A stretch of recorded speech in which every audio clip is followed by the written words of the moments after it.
person to say, oh, no, we don't want a free plane. We give free things out. We'll take one too. And it helps us out because, again, we're talking about we have 40-year-old aircraft. The money we spend, the maintenance we spend on those planes to keep them tippy-top is astronomical. You wouldn't even believe it. I could be a stupid person if you want me to.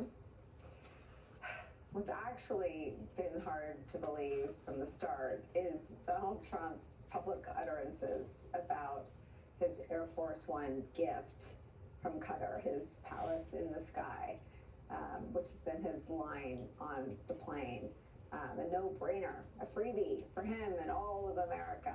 Why wouldn't he take it while keeping the cost to taxpayers, the actual cost from necessary security renovations to any gold trim he wants to add, classified? But now the New York Times is pulling the curtain back and reporting that there might be a hint in a, quote, mysterious $934 million transfer of funds from one of the Pentagon's most over-budget, out-of-control projects, the modernization of America's aging ground-based nuclear missiles. More from that report, quote, in recent weeks, congressional budget sleuths have come to think that amount slipped into an obscure Pentagon document sent to Capitol Hill as a transfer to an unnamed classified project. Almost certainly includes the renovation of the new gold-adorned Air Force One that Trump desperately wants in the air before his term is over.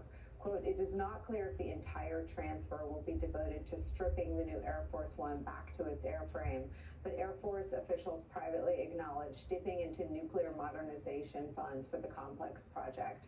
Joining our conversation is national security reporter for the Washington Post, John Hudson. He's been reporting about the new Trump plane as well. Molly is still with us. John, what do we know about where the money is hidden to retrofit Donald Trump's gift, aka the free Air Force One? Well, as you know, the New York Times ripped the lid off this story, and it was taken from, it's believed to be taken from nuclear modernization funds. The Pentagon spends massive amounts of money to modernize the United States nuclear arsenal. And according to the Times, the money is being taken from that portion of the budget that would go towards that. And into the budget to modernize this plane and make it Air Force One ready. I mean, that's something that experts from a variety of different political persuasions have said is going to cost hundreds of millions of dollars at a minimum. And so you can't just take that out of that doesn't just come from a small part of the Pentagon budget. That comes from a significant portion, in this case, the nuclear modernization front.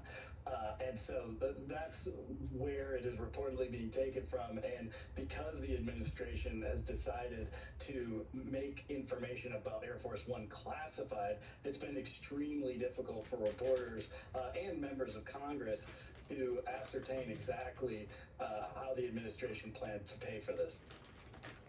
But the objective is to get it operational while he's president so he can then take it with him when he's no longer president?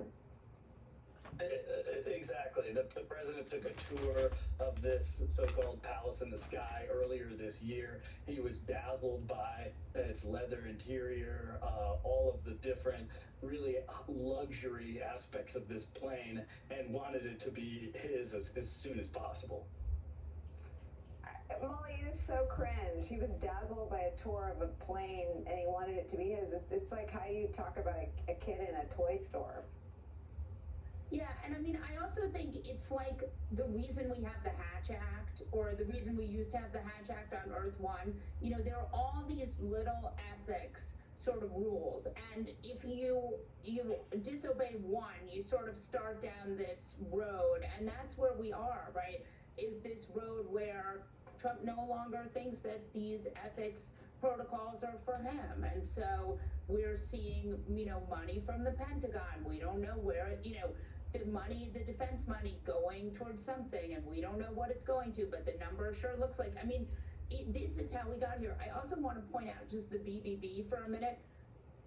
Republicans passed this bill that increases Pentagon spending, ICE spending, and decreases SNAP and Medicaid spending. So this money is allocated, right? But we are in a moment where we can't, feed hungry children, we're cutting Medicaid benefits for people, and yet we're making sure that Donald Trump has a new plane. And I just think it really shows where the priorities of this administration are. It's such a good point about how much we bake in. Like, because they don't follow the Hatch Act, we don't cover the violations of the Hatch Act because they haven't followed it ever. But it's still, under any normal presidency, a major violation and break of laws and norms. John Hudson, Molly Jong-Fast, thank you both so much.